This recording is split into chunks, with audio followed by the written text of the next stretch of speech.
Use of Keep Angle Apex Grading tool.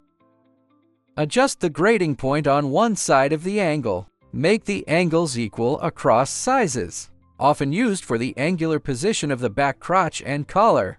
That's like the current back crotch in our picture. We zoom in. Use the protractor tool.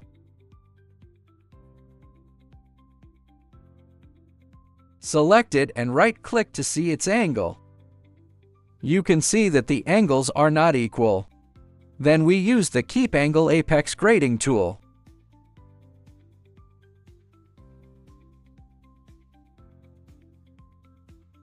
Click this point. Check again with a protractor. You can see the angles are consistent. Then we have completed the Keep Angle Apex Grading of the back crotch of the pants.